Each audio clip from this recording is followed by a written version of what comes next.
Hi, it's Friday night. It's November 14th, I believe, 2025. And I've been working on an article that it's so deep, it's so complicated that it's taking longer than I expected. But what I want to talk about, I want to respond to a couple of recent posts or videos that people have done. One of them is by Brian Berletic. And Brian Berletic has been talking quite extensively for a number of years about the concept of continuity of agenda. Basically, what he's saying is that regardless of the noise and the you could say the not recognizing the forest for the trees, what is actually going on in U.S. foreign policy, it's actually quite clear. And he gives a prime example of this in a Rand Corporation paper called "Extending Russia," and basically what it is, it's a game plan for destroying Russia, and the way that it does that is by attacking it from different sides. It's attacking it through Ukraine, through Moldova, the different countries that surround Russia, and sanctions, all the kinds of things that we have seen transpiring in the past few years. It is all outlined in this paper that Brian Berletic has referred to on a number of occasions. So his idea is that there's a continuity of agenda, as I say, about Russia. But I want to go into this more deeply because he's absolutely right about this point. But what I see is the agenda, the actual agenda of the United States is war and hegemony. This is what is the actual agenda, and it's something that we think of as like post-Cold. It started after when Russia invaded Ukraine unprovoked in 2022, and we have to do something about that.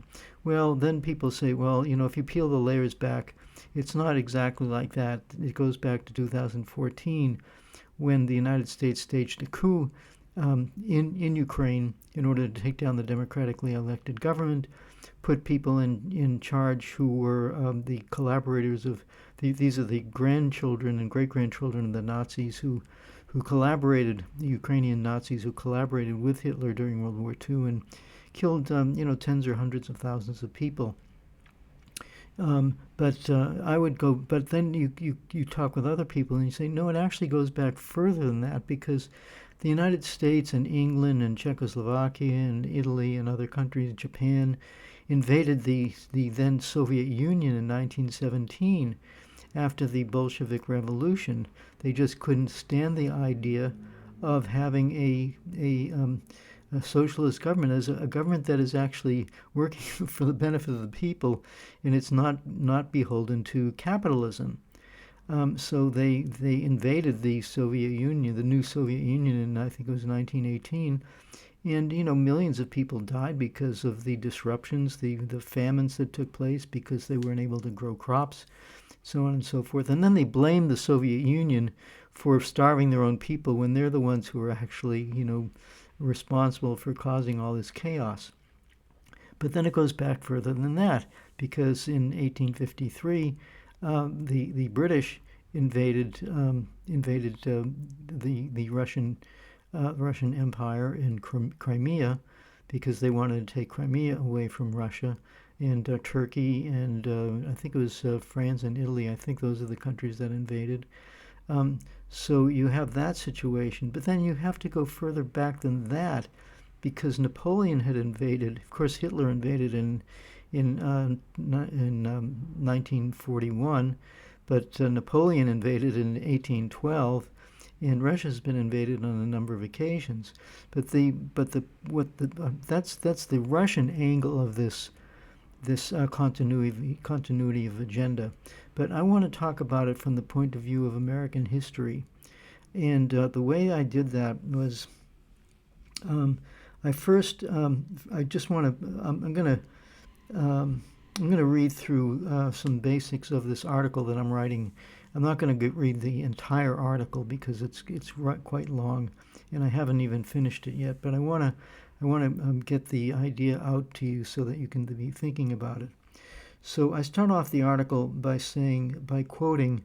It says, "The presidents of your country change, but the policy does not change," and that was said by Vladimir Putin.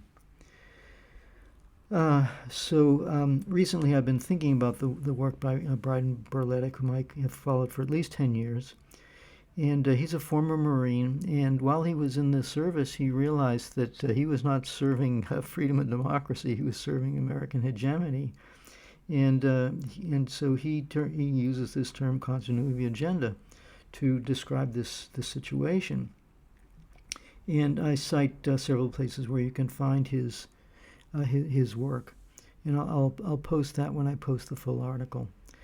But then there's I say the question arises: who actually drives this agenda, this policy that doesn't change?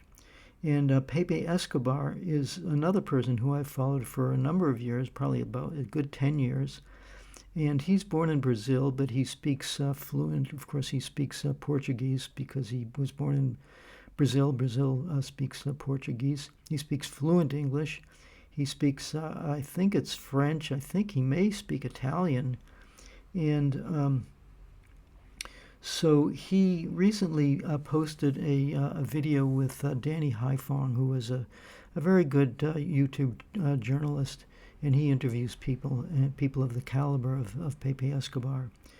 And he makes a number of interesting points, but at the end he refers to this group, which I would have to describe as a cabal. He says, I'm quoting here, he says, "Two of my best sources in Washington, they're now out of Washington, they are these OGs, that is the original gangsters. These are the ultra-hardcore people in the old-school intelligence community." And it's very interesting because they always commented on my articles on Asia when I was with Asia Times. He used to write for this online journal called Asia Times. And he said a lot of the people in the intel community in D.C., or in the Belt as they read it, the Beltway, that's Washington, D.C., they used to read the Asia Times, and they were telling me, look, you're being too naive. It doesn't matter who's president. It doesn't matter anything. It's the same old people. They are totally invisible who control and run the show all the time. All these guys had met, he had met these people, and they had worked with these people, and of course they were always telling me that you never see them. The decisions are not made in public. The decisions are made in exclusive meetings in lavish clubs across the East Coast, or maybe dinners at the Harvard Club in New York, and that's it. It's extremely private. Nobody has access, only them, and they decide what comes next. So I sent him, because I know Pepe personally, we exchange emails occasionally, and he's just a phenomenal person, incredibly insightful, and he calls me the Buddhist monk, which is true. I've been trained as a Buddhist monk, and I consider him a Taoist monk because he has this kind of very deep mentality about how he looks at the world. So I sent a message to him, and since he brought up the Harvard Club, and this is the old money. Harvard is the university that was founded in Boston.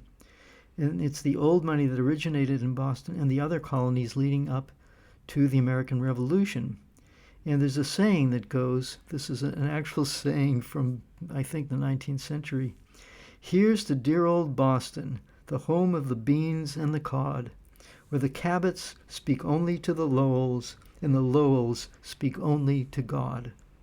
So many of the original money managers came from this group, and even though they're not quite as influential as they used to be back, maybe 100 years ago, but they're old money, and they do, have a lot to say about how things run, and they have their private clubs, and that's how it is. So I've included the link to this interview, and I found it was very interesting. But the question that I have is, what are the roots of this agenda? And I would say the short answer is that the United States is addicted to war. And I've included a brief, I guess you could say it's an intro or a trailer, you might say, to the topic of Addicted to War, which is a book that was written back, probably, I would say, going back at least 30 years. And there's the most recent iteration of it was in 2002, from what I can tell. You can find it online. It's called Addicted to War. And I maintain that all we are is the result of what we have thought. And given the fact that the United States started as colonies of the British, and that the whole conquest of the Western Hemisphere came from Europe, I decided to look at Howard Zinn's People's History of the United States.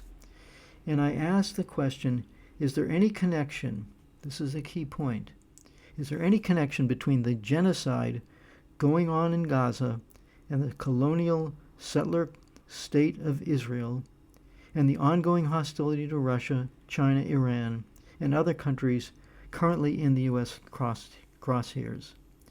And what I do is I include excerpts of Howard Zinn's seminal work. Incidentally, President Trump recently mentioned the People's History of the United States, and he said that this is a piece of left-wing propaganda, and it's undermining people's sense of superiority. He didn't put it quite this way, but he's saying, it's making people ashamed of our history. Well, we've committed genocide, we've committed slavery, and we've been at war for the last 200 years. So maybe we ought to take a look at ourselves, instead of aggrandizing ourselves. And as Trump says, he's the peace president, and then he says, I'm going to invade Venezuela, I'm going to invade Nigeria. I'm going to end the war in Ukraine, and he doesn't do it. He keeps on funneling weapons to them.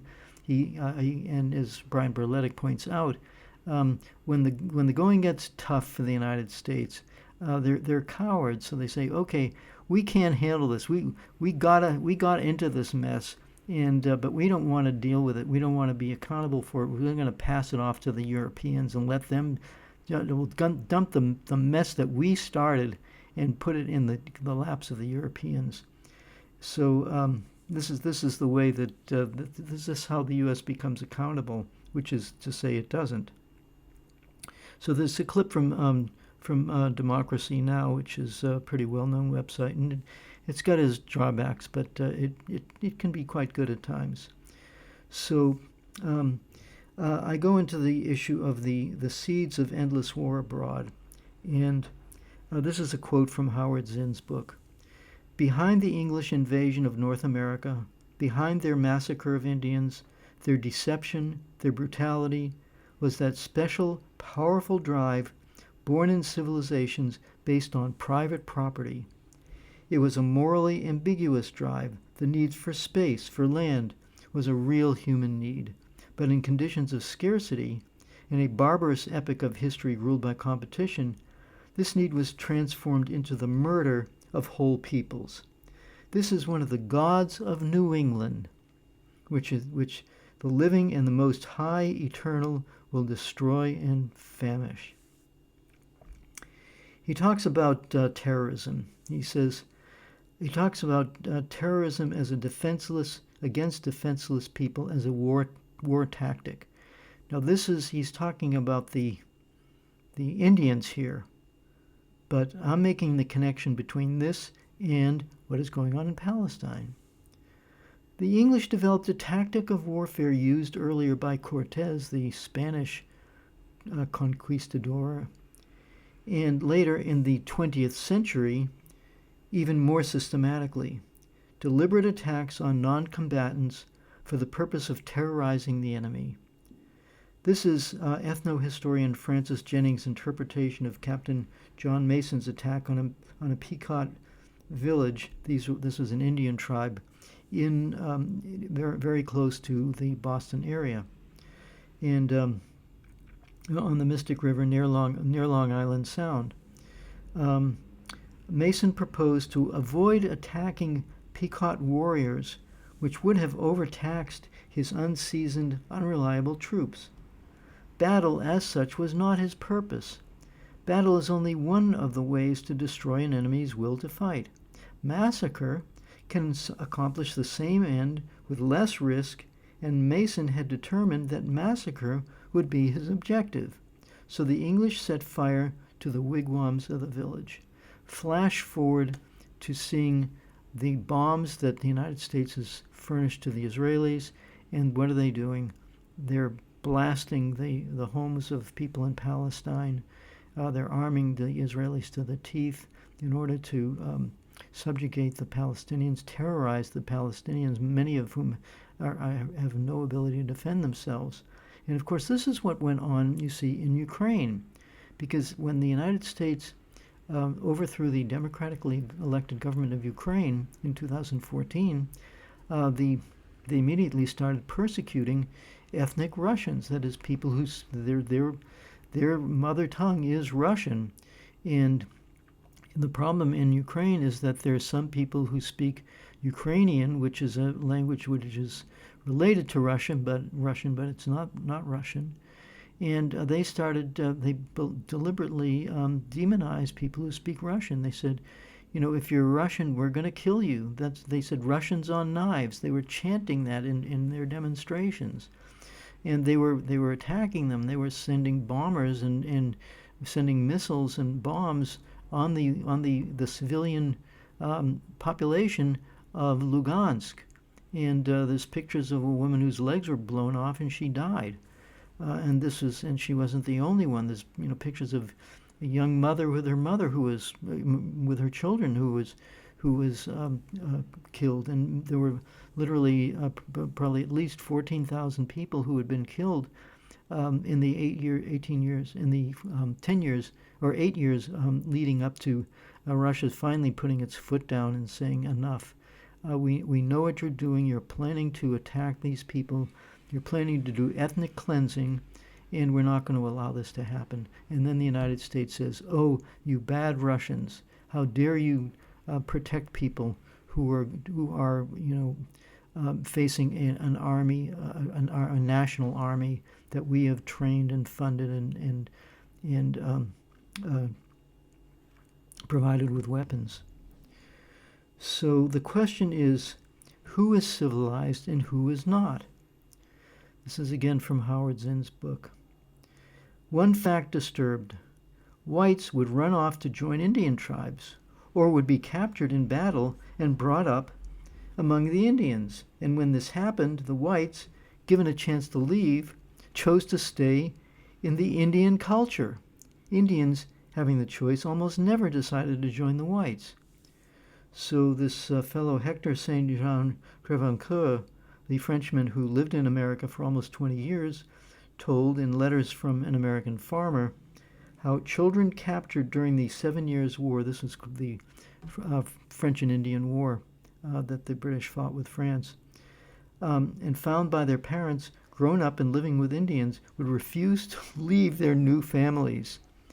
There must be in their social bond, he said, something singularly captivating and far superior to anything to be boasted among us. For thousands of Europeans are Indians, and we have no examples of even one of those aborigines having, from choice, become Europeans. He goes on to talk about genocide and ethnic expulsion as national policy. And so Indian removal, as it has been politely called, cleared the way for white occupancy between the Appalachian Mountains and the Mississippi River, cleared it for cotton in the south and grain in the north, for expansion, immigration, canals, railroads, new cities, and the buildings of a huge continental empire clear across the Pacific Ocean. The cost in human life cannot be accurately measured, in suffering not even roughly measured. Most of the history books given to children pass quickly over it. Statistics tell the story. We find these in Michael Rogers' Fathers and Children. In 1790, there were 3,900,000 Americans, and most of them lived within 50 miles of the Atlantic Ocean. By 1830, there were 13 million Americans, and by 1840, 4,500,000 had crossed the Appalachian Mountains into the Mississippi Valley. They had huge expanse of land crisscrossed by rivers flowing into the Mississippi from east and west. And here's the key point. In 1820, 120,000 Indians lived east of the Mississippi. By 1844, fewer than 30,000 were left. So from 120,000 to 30,000. What happened to those 90,000 people? That's a drop of what? Close to 80%. Most of them had been forced to migrate westward, but the word force cannot convey what happened. How do Native Americans feel about it?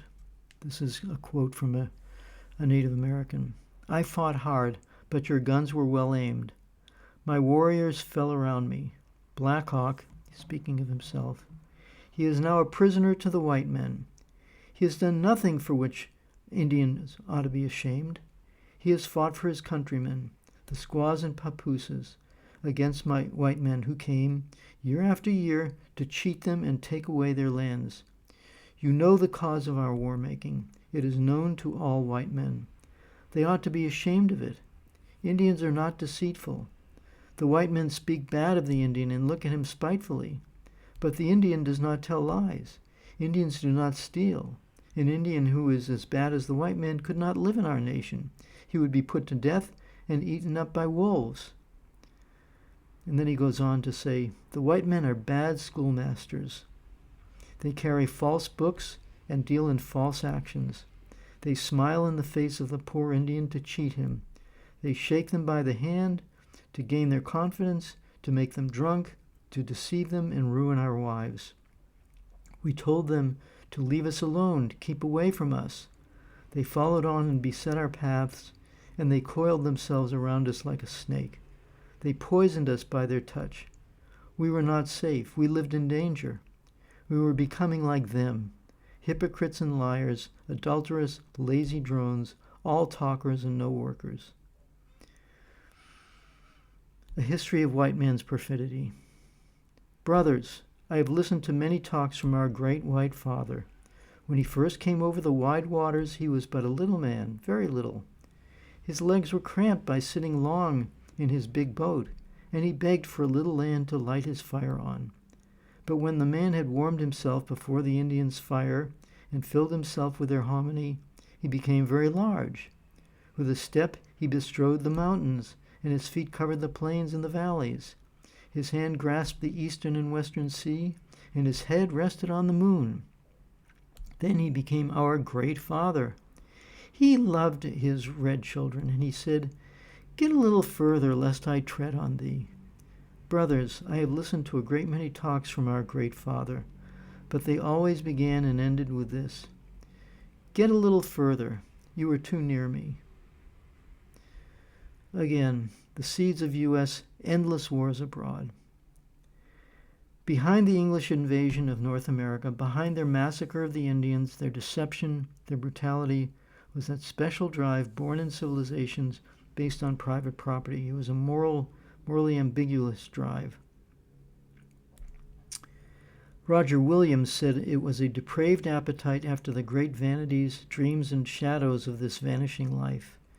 Great portions of land in this wilderness, as if men were in as great necessity as danger for want of great portions of land, as poor, hungry, thirsty seamen have after a sick and stormy, a long and starving passage. This is one of the gods of New England, which the living and most high, eternal, will destroy and famish. So, I won't go on with all of this, all of what I've written down in my post, but I want to make the connection here between the fact that the United States started off with this idea of essentially racial supremacy to the people that they colonized in North America. And when they ran out of territory in North America, they decided that they needed to expand. So we not just starting with the East Coast, but then we bought a large section of North America from France in what is called the Louisiana Purchase.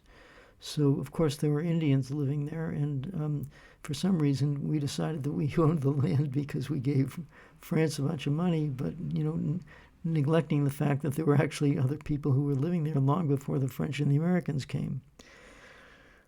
But then the problem arose that we wanted more land, so we cooked up a pretext to invade Mexico, and we stole half of Mexico. And so we went all the way from the Midwest to the Pacific Ocean. California, there's a reason why the cities in the three main cities that I can think of in California are San Francisco, San Jose, and Los Angeles. Those are all Spanish names. So we took over from the Spaniards. That was in the Mexican War. And then in the Spanish-American War, this was in 1898, I go into this again in detail, the fact that the United States realized that they needed to expand beyond the borders of the United States because for you can say mercantile reasons, we were running out of markets, we were running out of people to sell our stuff to, so we needed to conquer more territory so that we could sell our stuff to other peoples. And so we ended up taking over the Philippines and killing several 100,000 Filipinos. We told the Cubans that we were going to help them free themselves from the Spanish, but then we stabbed them in the back, and we're still occupying Cuba at Guantanamo Bay, and we've had sanctions on them since Fidel Castro kicked the American gangsters, literally gangsters, out of Cuba in 1959. So it just goes on and on. This is the point. This is what I call, this is the real continuity of agenda. And the problem is that although the United States is still extremely powerful and its military is far-reaching, it reaches further than any country in the world. It's becoming it's not sustainable, and it's becoming so expensive to maintain this empire. And the people that is oppressed for decades and centuries have managed somehow to become strong enough, and I'm speaking specifically of countries like Russia, which has resisted being taken over, as I said, in the after the Soviet Revolution. And then in the 1990s, the United States, did a second try to take over the Russian Federation's economy, and they were kicked out. And the Chinese were invaded by the European powers during the 19th century, causing catastrophic suffering to the people of China in the 19th century, foisting opium on them so that a quarter of the population was addicted to opium, and then the Japanese came in and they killed 20, 30 plus million Chinese. So the Chinese have, they got rid of them, but in the ensuing decades, the Chinese made a deal with the Americans that they would provide cheap manufacturing, and what the United States didn't realize was that by deindustrializing itself and financializing their economy so that it became a casino instead of a factory, a country that was built on factories and factory production, the Chinese have taken back their own sovereignty, and this is causing tremendous anguish, you could say, within the American ruling class. And the same thing is happening with Iran, which Iran They had oil. The United States overthrew their government in 1953. And in 1979, the Iranian people took their country back. And the United States has been essentially at war with Iran ever since. So we have this is called continuity of agenda. And where it's all going is very difficult to say because the United States military, although it is very powerful, it has not been able to actually really win a war since World War II. It didn't win the war in Korea. It didn't win the war in Vietnam. It's had very mixed results in Afghanistan, and it was kicked out of Afghanistan. It's still trying to get back in. It attacked Iraq, and although it's still occupying Iraq, its hold is tenuous. But they're still at it. They've got Syria under their semi-control. So it's very difficult to say where this is all going. And, of course, Russia and China and Iran and North Korea and Venezuela and Colombia and other countries are putting their foot down, and we don't really know where all this is going. But this is what Brian Berletic is talking about by continuity of agenda. And this is what Pepe Escobar is talking about when he refers to this kind of a secretive group of very wealthy people who don't even want you to know who they are. And they're basically determining foreign policy. I'm going to go into a little bit more into this because although the book, The People's History of the United States, goes into a lot of the past history of, going up until, say, the year 2000, there's another book that I want to talk about, which is called American Exception by Aaron Good. And he talks about essentially the deep state and how the American power structure and the decision makers actually work, and who are these people, and where do they come from, and what are their affinities. So I'll be talking about that in another video soon. So thanks again for listening. As I say, I will be posting this full article on my website and also on Substack, so that you can read all the quotes. Which this book, I don't have it in front of me at the moment. It's about 400, 500 pages, and it's you get into it, and there's just so much information that I wanted to. I'd want to. I'll leave a link to the book itself because you can get it online for free. But there's so much information, and the American people really need to read this to understand the depths of the problem.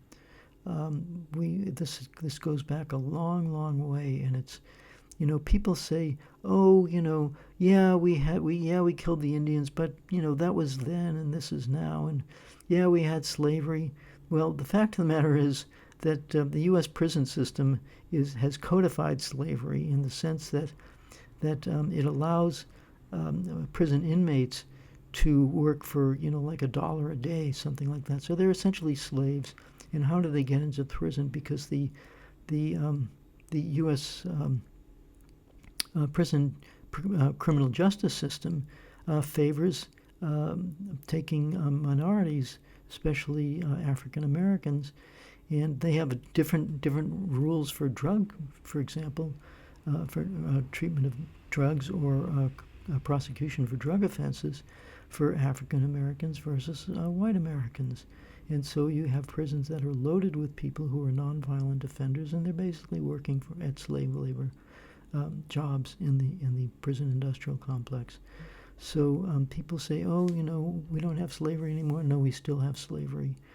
And we're still committing genocide in Palestine, just as we did with the Indians, and we're still plotting to destroy the Russians and the Chinese. I'll get into that in a later video. So thanks again for watching, and I'll catch you soon.